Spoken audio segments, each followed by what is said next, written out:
This doesn't end well unless it ends. Can't just report the fucking obvious.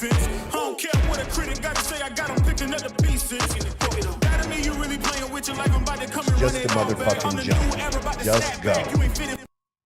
And here we go. This is the Outlaw Apostle Podcast. I'm your host, Troy Neff.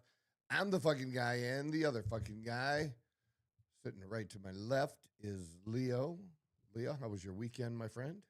It was good. Good, All right. Good and busy. Just how we like it. Yeah? All right. I can attest to that a little bit, but the past week, I think I worked out twice. Maybe Dawn worked out once. We took it as a time of recovery from her competition, and we're ready to get back at it today, though. Hell yeah, man. Yeah, Love that. Feeling pretty good, but definitely needed that, and really didn't even know that we needed it until like you just keep going and going until the thing happens. Then after the thing happens, your whole body just goes, just like decompresses. Yeah. That's kind of I think what both of us have gone through. So we spent a nice Saturday at home together watching football, which we love to do. She loves football, which is just awesome for me. And now she loves it as much as I do, and I can't say enough about that. Great, and a lot of great games on Saturday. Okay. Yeah. Any that stand out? Well, Notre Dame won 70-7. That kind of stood out a little bit.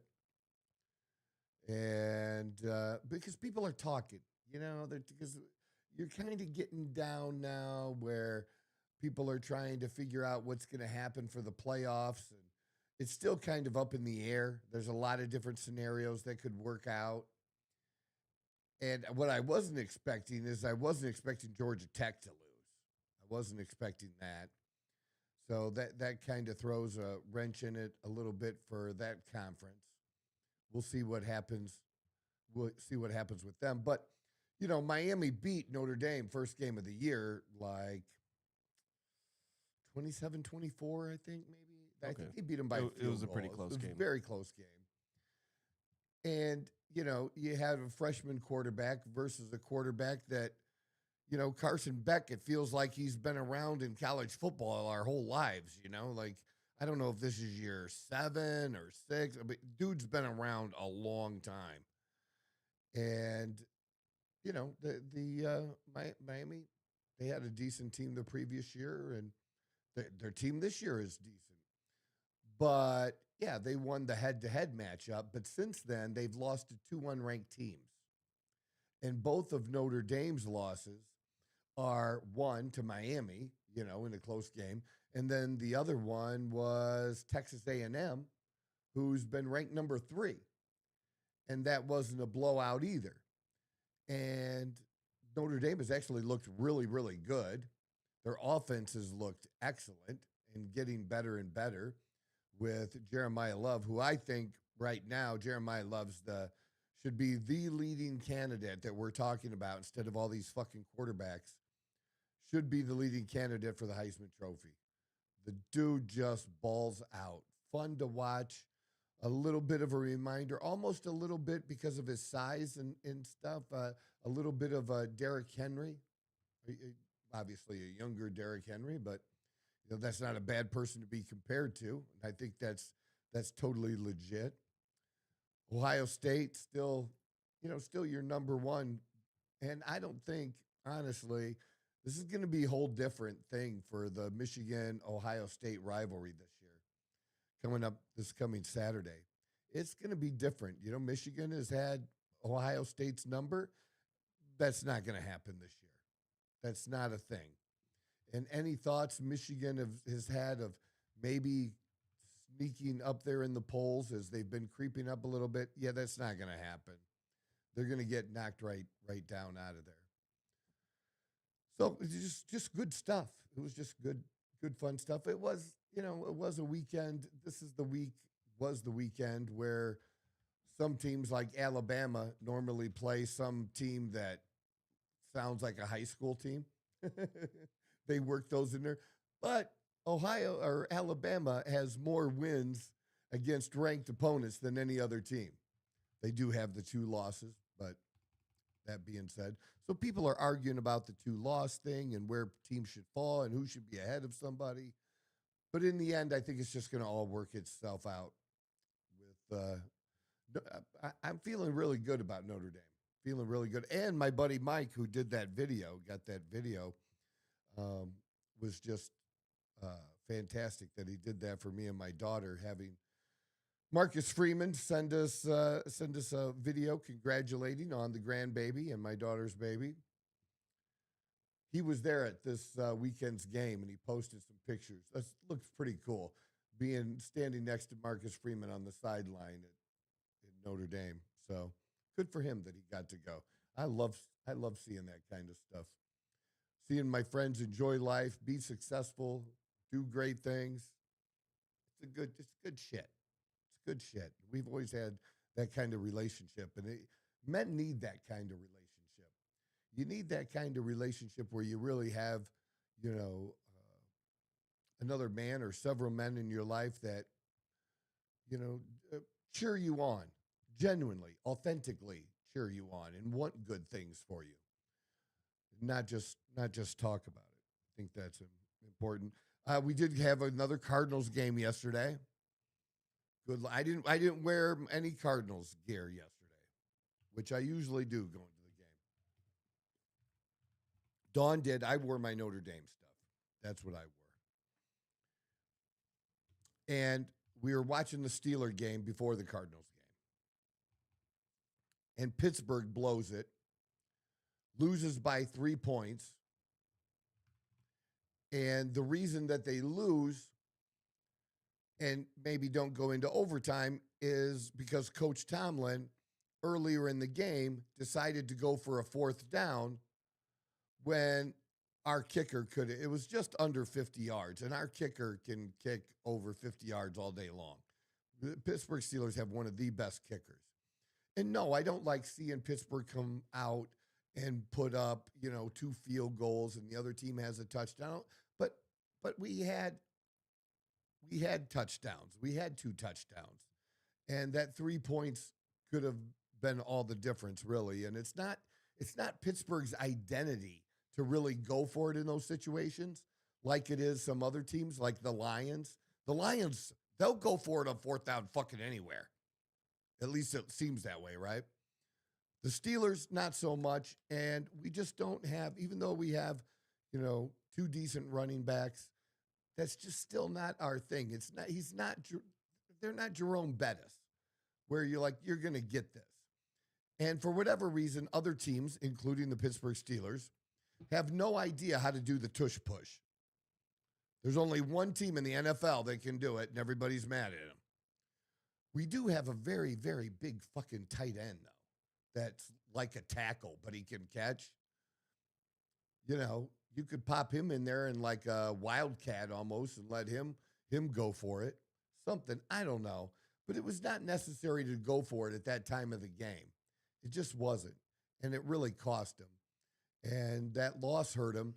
So now because of the Ravens, even though we have the same record, the Ravens are leading the division and Pittsburgh's on the outside looking in at 6-5. So that's not fun. And we're watching that while we're at the Cardinals game, before the Cardinals game starts, we watch that. And the Cardinals, I'm just thinking, I must be becoming more of that team being my side team, that I'm kind of getting that feeling that Cardinal fans have had for a long time, where I'm just thinking, and I was thinking this at halftime, what are they going to do to lose today? What new way are they going to find to lose? And I was pleasantly surprised, they stayed active. They were pretty decent in the game.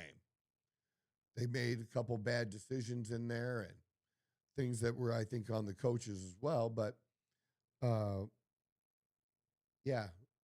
overtime. And then they lose.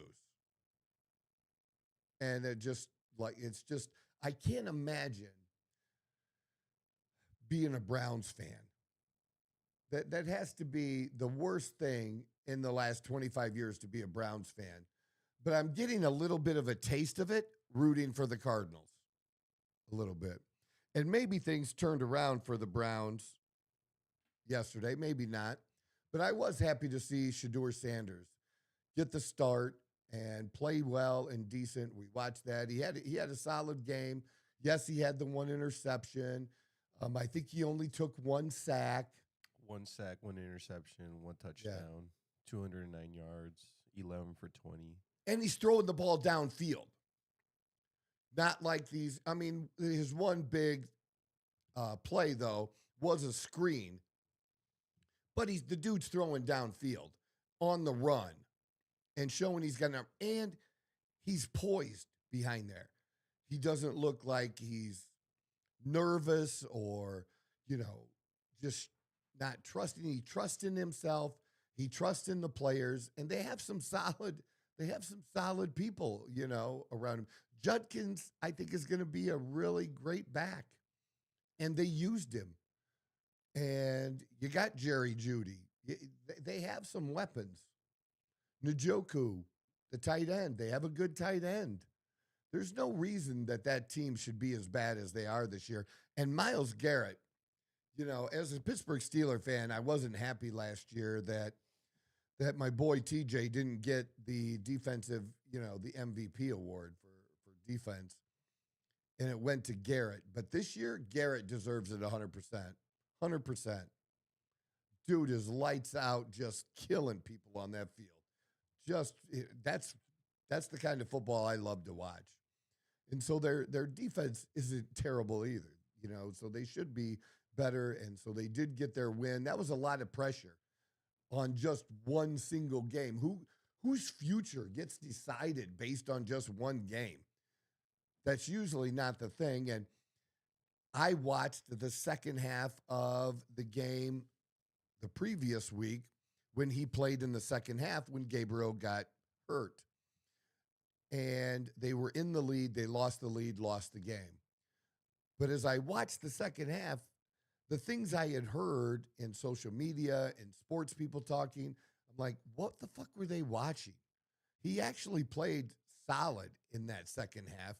And there's other people that really were, I don't know if you got to point the finger and blame somebody. There were other people to blame on the team.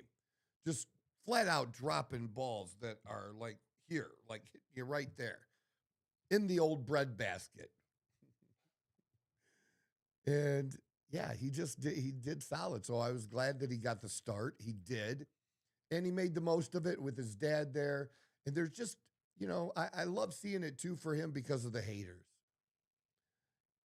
Is the dude cocky? Yeah, he's cocky. So what? A lot of great quarterbacks have been cocky. Going all the way back to people you don't even remember their fucking name, like Joe Willie Namath. Yeah, it was pretty cocky of the New York quarterback in the third Super Bowl ever to promise a win, guarantee a win. And they did. So a little bit of cockiness isn't a bad thing. And this kid didn't get there where he is just because of who his dad is. He would have started and been a quarterback starting in college anywhere. He would have had a position on another team, even if it wasn't his dad's, I guess is the point I'm trying to make.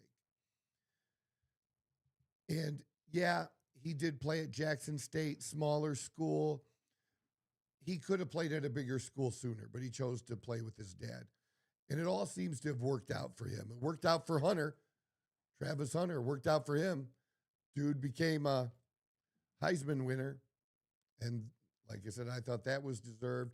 People are taking shots at Deion this year because after, having a decent year last year, competing for the league title, just coming up short.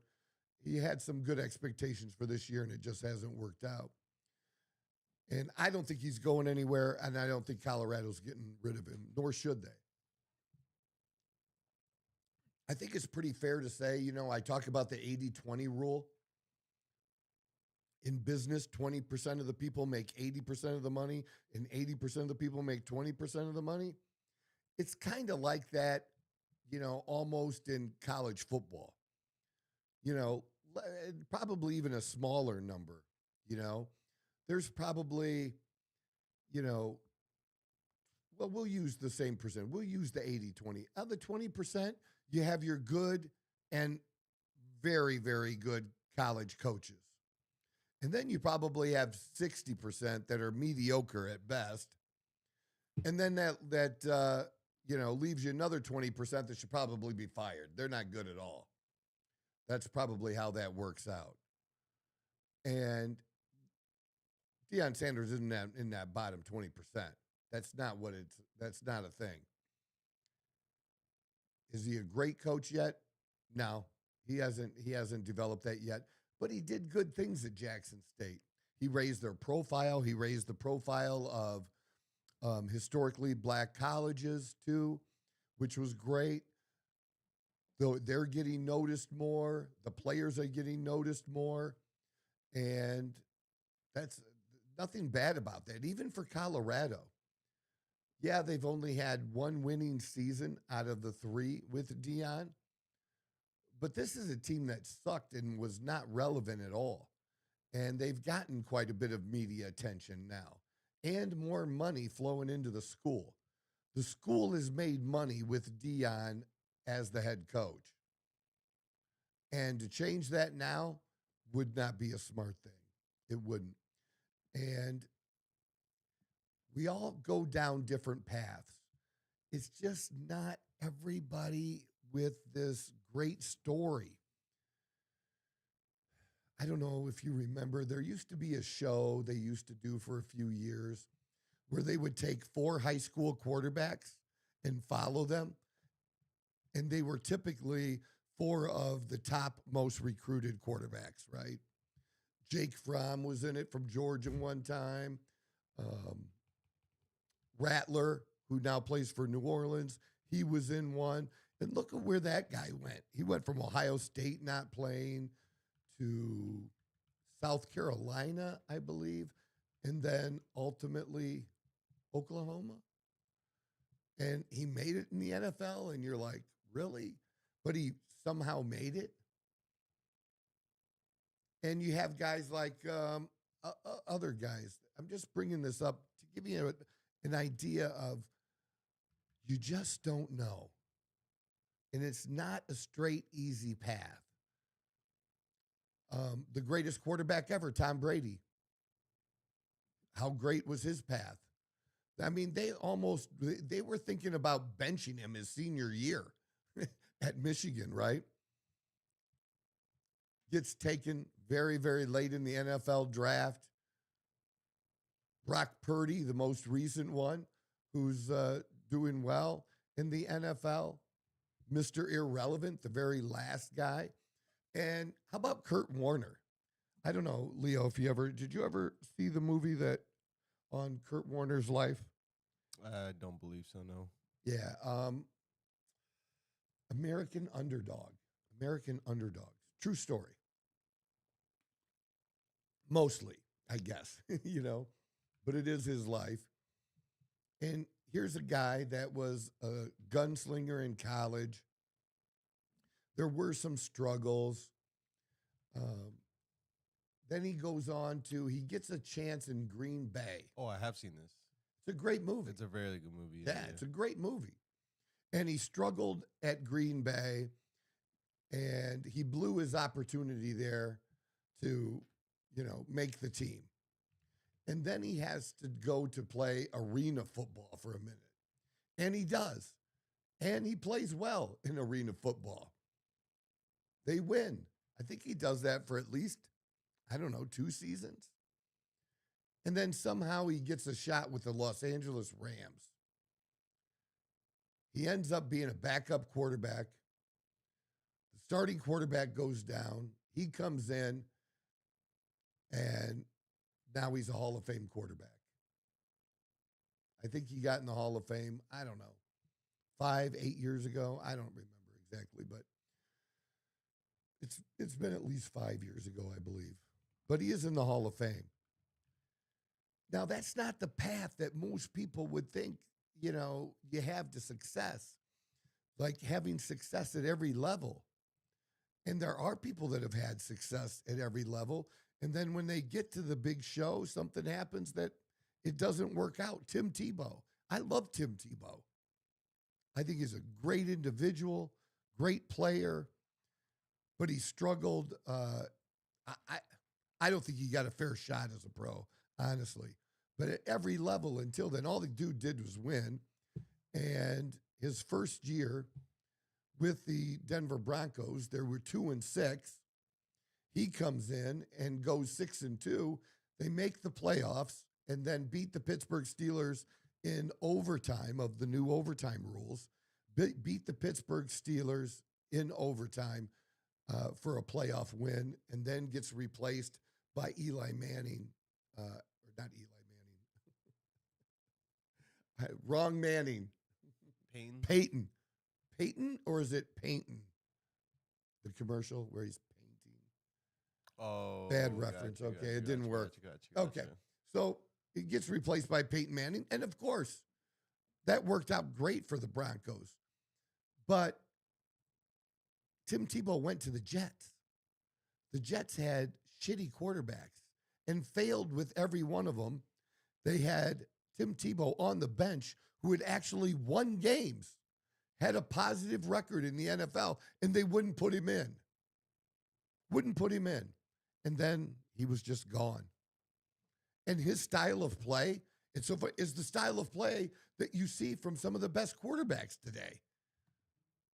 Making sidearm throws, just jump throws, and running the ball. You know what I'm saying? So you just don't know. And I'm bringing all that up to kind of lead to this. We think we have setbacks in life and some things like, again, referring to Kurt Warner in that movie, and when he lost that opportunity with the Green Bay Packers. That had to sting, man. That had to hurt. And how many guys really are going to make it? Really are going to make it from arena football? And they show it in the movie. The dude was bagging groceries and stocking shelves at a grocery store when he finally got an opportunity. And I love those stories, man. It's resilience. It's the I'm not going to quit. How many people quit? And if they would have just kept going just a little longer, they would have made it. I don't know. We don't even really know, except that we know that it happens. Because other people in those situations that don't quit, they've made it. And it's certainly, even if you don't, isn't it better to pursue that than not pursue it at all? I remember this time last year, I was talking to y'all about the year and what a great, exciting year it had been for me. And also what a shitty year it was. Going through a divorce. That divorce just finished in October. So that carried over into this year. We've had struggles that have continued into this year, business-wise, and trying to keep things, growing and moving. The growth is there, but it's having the other things we need to supply that growth that have been a little bit difficult. But working through all of those challenges, it sucks, but it only makes me better. It only makes the business stronger. But I don't view it the way that some people do. I don't view things when they happen that way. I don't view it as life happening to me. I view it as an opportunity, that there's something there. And I'm just trying to pass that along to some other people because I've had quite a few conversations with guys in similar situations recently. And if I got anything for you, any advice at all, it's just that at the worst of times, I kept going. And there was nothing really there to give me hope other than my own personal faith and trust in God. And that whatever was going on at the time needed to go on. And that was going to be beneficial to me somewhere down the line. And I wouldn't know until that somewhere down the line time happened to me. And I always relate, personally, I relate sports to life. And so that's why I use that stuff as an example because of difficulties that people go through. And, you know, you could say whatever you want. Oh, yeah, difficult. They make millions of dollars. Look, the dude was bagging groceries. And he made it to a place that very few people make it to. And when you do make it, where very few people can do your job, I've always said the fewer people that can do your job, the more that job is worth, or that business is worth, or your skill set is worth. Because who are they going to replace you with? That's why it's valuable. The more people that can do your shit, the easier it is, the less it's worth because they can hire a monkey. And now they're not even hiring monkeys. They're building robots to do that shit or using other systems to do it. Go into a fast food joint now, and other than In-N-Out and Chick-fil-A, you're going to be lucky if you see 3 employees in the whole place running it all. And that includes the drive-in window because it's just that automated now. And that's just how it works, man. So we have to, it's us, it's our responsibility. It's not the government's responsibility, it's our responsibility to find new skills, to find things that that we want to do. And sometimes we have to do shit we don't want to do for a minute. That's always been a part of my journey where I spent a period of time doing shit I didn't want to do. And at a minimum, it always taught me that I really don't want to do that. So I better focus and figure this other shit out because I don't want to do that. So Shedeur Sanders, hats off to him, man. That's just great. Haters, man, I love it. I've gotten to a point now where I'm starting to thank the haters when they post on social media or my social media. Literally thank them. And I mean it because it does a couple things for me. It helps the algorithm because they're commenting, they're engaging. So it's helping me. And it also drives me. Not that I care what other people think, but because there is some of the greatest joy I've ever had is having success in things where people didn't think I was going to make it or be successful. And the best fuck you can ever give is just head down and winning, man. Head down and win. And then you can look up and fuck you. I did it. I didn't do it this way or that way or the way that you thought that I should, but I was able to do it anyways. And yeah, so the haters, and I think Shedeur will do that as well. Absolutely. Tom Brady used to love that shit. Michael Jordan used to make up shit in his head that somebody dissed him or disrespected him to fire himself up. So that's kind of what I'm referring to. It's not a bad thing when you use it the right way to focus on getting to your goal, that little extra push. All right. So I didn't mean to go that long into sports, but we have a couple of videos I wanted to comment on. Which we let's do the Stephen A. one, and then we can talk about this other one. Yeah, let's do the Stephen A. one first. And you just don't hear this too often from somebody who's not a conservative. And that's why I found it interesting. So. And keep in mind that the Epstein files were in existence and free to have been opened during the Biden administration. You were there for 4 years. How come you didn't open it as a Democratic Party then? What am I missing? I'm not saying I know. It's a legitimate question. Maybe I don't remember the answer. Maybe my extraordinary producers should be able to help me during the commercial break. But from my understanding, the same files that were open or being open now with the 220 pages of documents or whatever it is, with various emails, that could have been done when Biden was in office. Well, why didn't you do it? If it's so important now. What were the Democrats doing at that particular moment in time? This is the kind of stuff that smells. Because my attitude is just deducing how much they despise Trump is if there was some real bona fide dirt on him, since you went after him with the 34 felony convictions, which essentially was deduced to him paying hush money to Stormy Daniels, a porn star, just so she wouldn't reveal their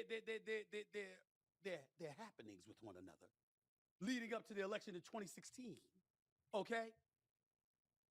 If you had something like that you were willing to parade him through the streets with, of course, if you had something on him about Epstein, you'd have let it go earlier to make sure he didn't become the 47th president. That's just my thinking from a logical perspective. But what do I know?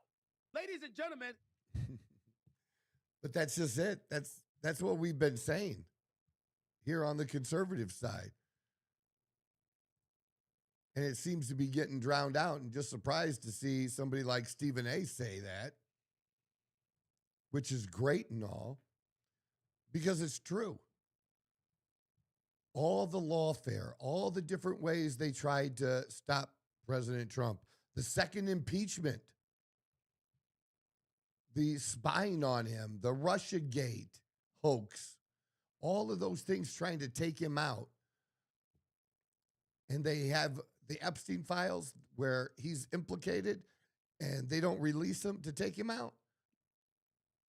There's only one reason, because he's not really implicated in those files. Just because your name is in there, mentioned, as many people's names have been mentioned. Hakeem Jeffries' name is mentioned in there. And his name is mentioned as trying to raise money, get money from Jeffrey Epstein.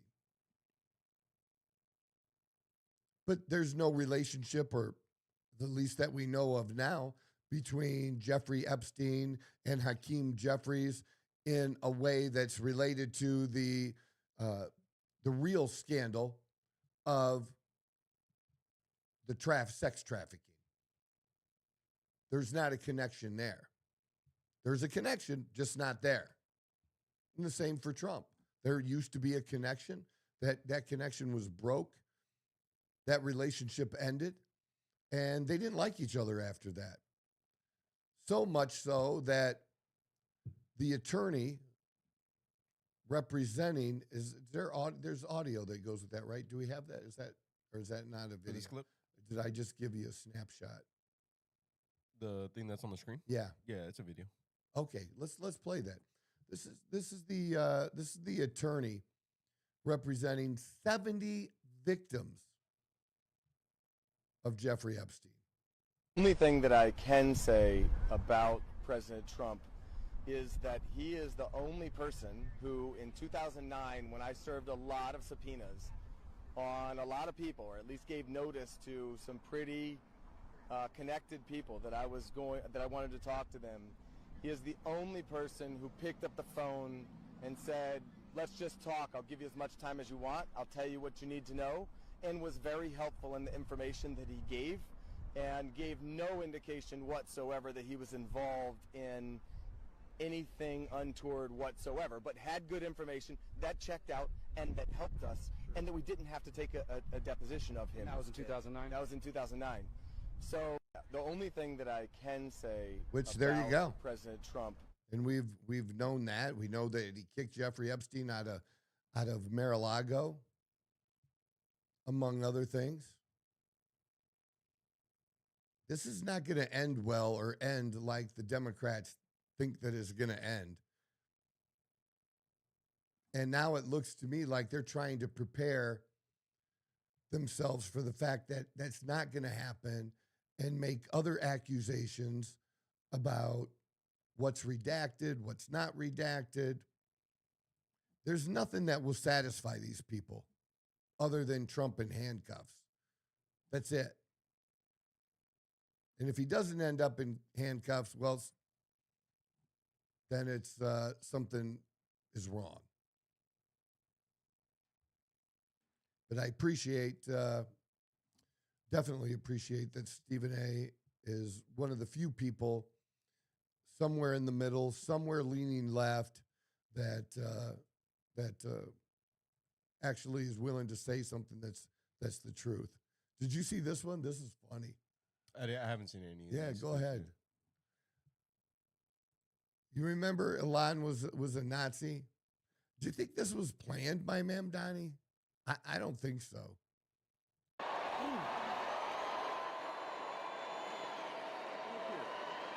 My heart goes out to you. Although Nazis hate Jews. I don't know. If I would be devil's advocate, My heart here, goes out there's to you. a clear difference between the two gestures for sure. Because of a slightly bent elbow? That's literally the only difference. Yeah, one has a straighter arm than the other. Isn't that the whole like thing, like the wrist placement and stuff like that? The only difference is here to here or here to locked out. Yeah. So this and this are two different. Or am I tripping? Locked out. I'm just telling them they're pretty close. And I don't think either one of them honestly means, is some, what do they call it? Dog whistle. Is a dog whistle to people who hate the Jews. I just don't. But I did think it was interesting. Somebody's always looking and picking that up. Yeah, we can do this. We have a couple about this. You can go ahead, play the Obama one, either one.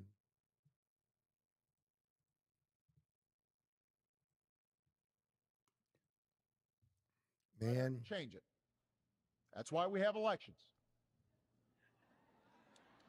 So they can go through the normal processes and procedures of a democracy, but you do not threaten the full faith and credit of the United States of America. Shutting down the government just because you don't like a law that was passed, I have to say no Congress before this one has ever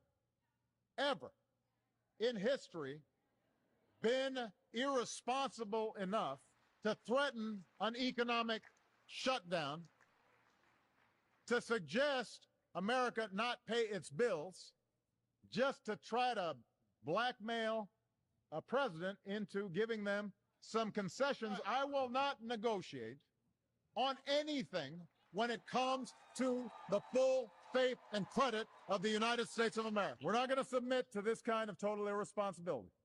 Congress needs to pay our bills on time. Congress needs to pass a budget on time. Congress needs to put an end to governing from crisis to crisis. If Republicans do not like the law, they can go through the regular channel.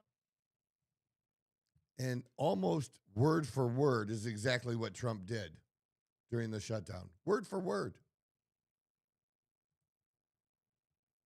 And all over Obamacare subsidies.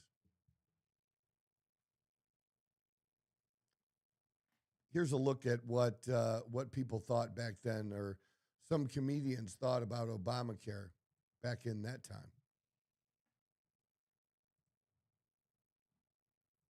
Sucking Obamacare.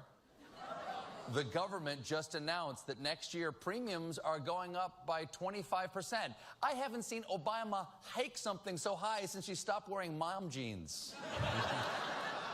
It explains why the picture on the Obamacare website has gone from this to this. But just to make sure the younger people do sign up, the Obama administration is rolling out a new ad campaign that's targeted specifically at the young and vibrant. Hi, I'm Alex, and this is my wife, Martha. And we're both approaching the big 6-0. And we have health care issues to deal with. I take blood pressure medication. And Levitra. Yes, and Martha's got beta blockers and something for her osteoporosis.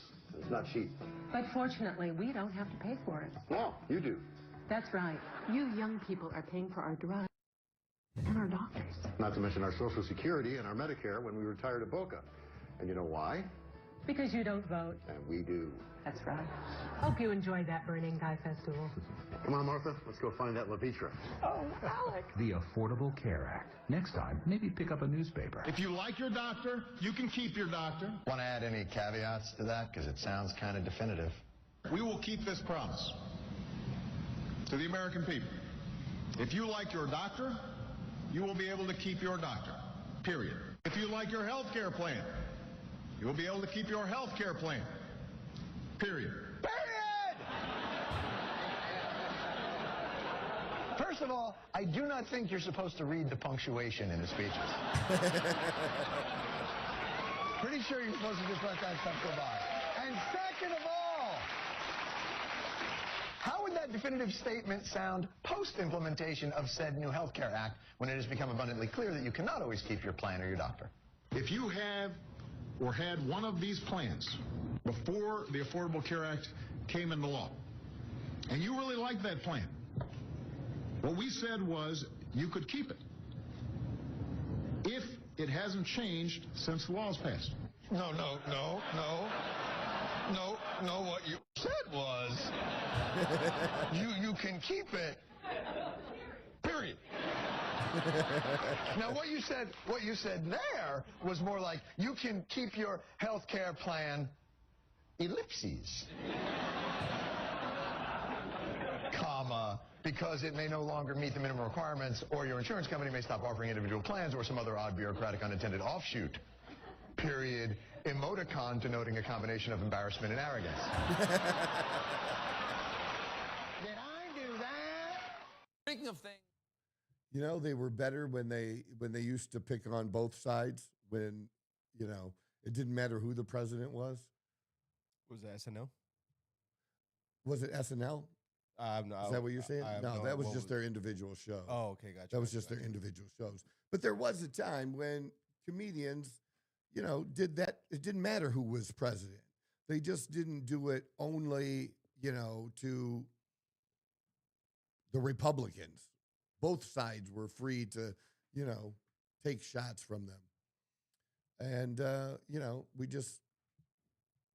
people need to be reminded of this when it comes to Obamacare, that this wasn't something that Republicans created, and the Democrats hadn't fixed it, and now the blame is going to be on Republicans? Yeah, I don't think so. And, you know, with Thanksgiving come up, I thought this one was really good. This was really recent from Bill Maher, too.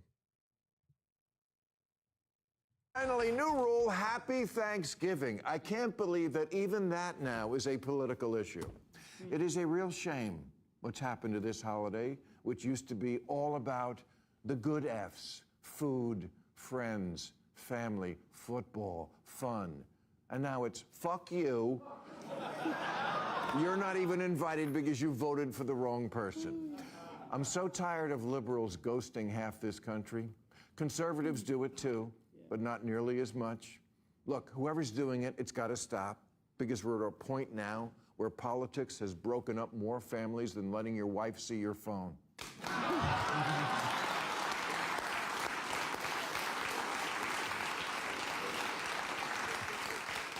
Now, on the liberal side, there's two camps now. The we need to keep talking to people wing and the go no contact wing. That's what they call it now, go no contact. This belief that Trump voters, even if it's your own parents, are too deplorable for human contact and must be cut off. You know, like Scientologists do to suppressive people. A former speechwriter for Obama named David Litt wrote an op-ed this year called, "Is it time to stop snubbing your right-wing family?" where he admitted he'd had a change of heart and that was the wrong approach. So, of course, then the woke wing tried to banish him for breaking ranks on their policy of hating people who don't agree with you on everything, because what fun is life if you're not cutting somebody off?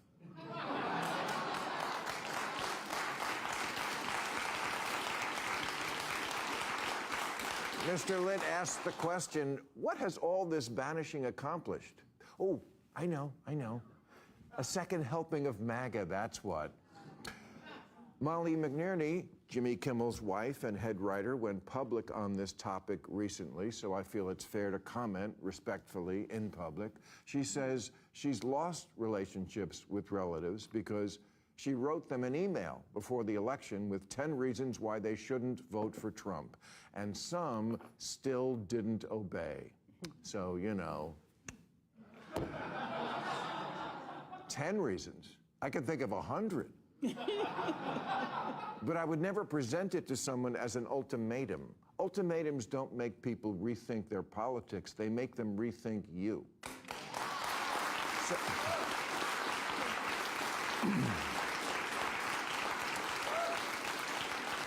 somewhere along the way, my values became code for I'm the only one with a moral compass.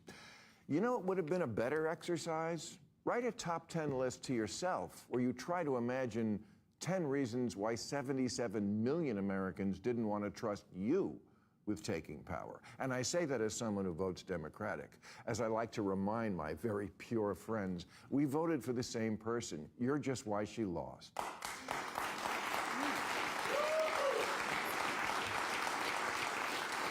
Can we please try to remember, especially at this time of year, that most people don't decide their politics. They inherit them.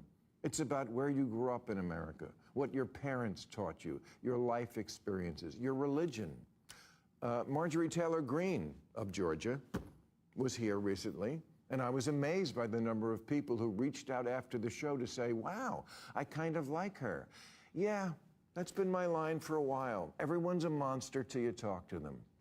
On our overtime segment that night, someone asked about the alien spaceship. Maybe you've been reading about it, the 3-1 Atlas comet that's headed to Earth and will arrive on December 19th to wipe out all life as we know it. It's a joke, don't worry. And when I quoted people in our own Defense Department who had said, well, hold on, what you think might be aliens actually could be fallen angels or demons. Marjorie agreed, saying, absolutely. She said, I'm a Christian conservative, angels and demons, that's what we believe. Okay, I think that's nuts. But you know what? So is this a girl or a boy? I can't tell by its penis.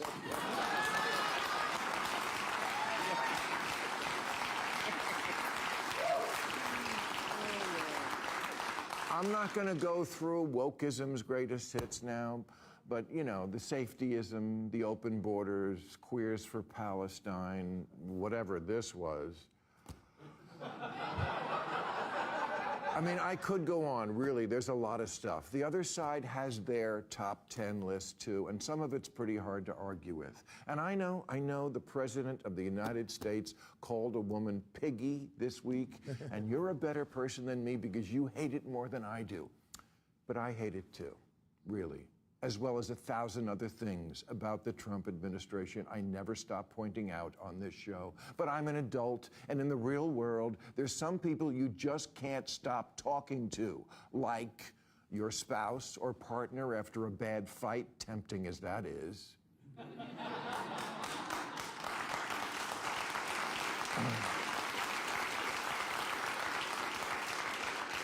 Like your dick of a boss, like your family, and like the President of the United States. This is so childish, so purely emotional.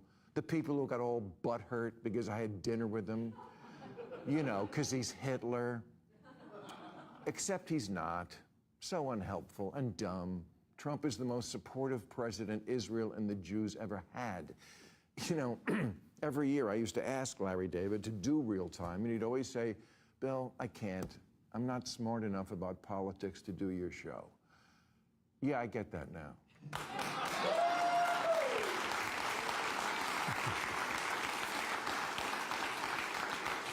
Because there is no argument here. There's just the sugar rush that the no contact people get from never coming in second in a I hate Trump the most contest. Really? That's your strategy, to go full high school and tell the guy with all the power he can't sit with you at the lunch table? To borrow a phrase familiar to HBO viewers, you are not serious people.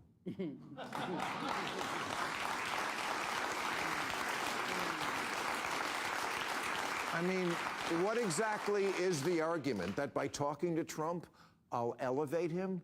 Oh my God, don't tell me he could become president. Well, I guess Ma'am Donnie is going to elevate Trump because he went to the White House today, and look who's getting along now.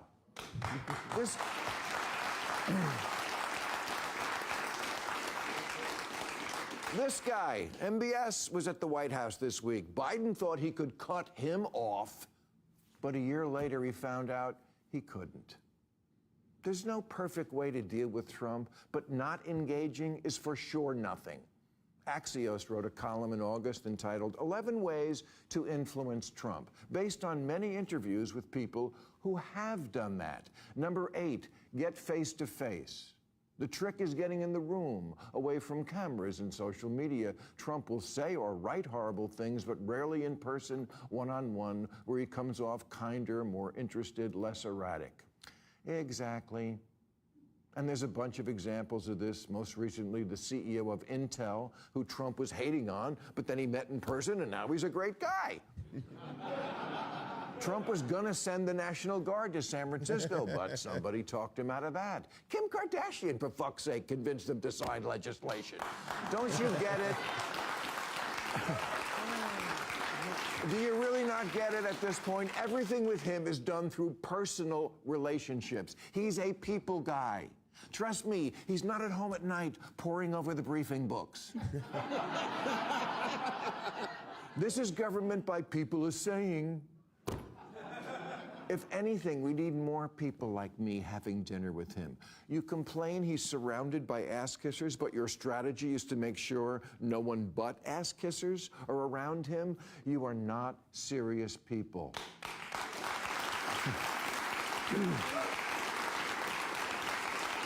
Hey,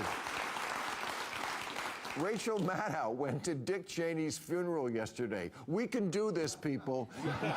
It's Thanksgiving. Do yourself a favor, get over yourself, and go have it with your family. Yeah, little long, but it was worth it, in my opinion. In my opinion. Just says a lot about where we're at. And we have choices to make, and it's hard. I get it. I know how hard it is for me. I'm sure it's hard for the people on the other side. Because you're just so tired of it. You just want to fire back. But there's no, at least before you would occasionally get some real discussion, some real engagement with each other. And instead now it's just, you're an idiot because of such and such. And I've participated in it, for sure. It's not helpful where we're at. It's not, it's kind of how I feel about Trump calling that group of people, congressmen who made that video, traitors. You call him Hitler. You call us Nazis. That's kind of like saying we should be unalived, right? And so we call you traitor now. We're going to continue to call you traitor probably. How do you like it? So we get one more opportunity before Thanksgiving. So we will be back on Wednesday. If you want to contact me, other social media, check out below. You can find me on Facebook, Instagram, TikTok, X, wherever you like to do, your most active stuff. You can find me there. And, good, bad, or indifferent. Participate, follow, subscribe, comment, tell me I'm an idiot. Please, it all works. Appreciate y'all. This is the Outlaw Apostle Podcast. I'm your host, Troy Neff. I'm the fucking guy. Whoa. Who knew I would make it this far? They hated, they never believed me. Yeah, I would never drop the ball. I know I make it look easy. Yeah. Mayweather with the defense. I don't care what a critic got to say. I got them picking up the pieces. That to me, you really playing with your life. I'm about to come and run it all back. I'm the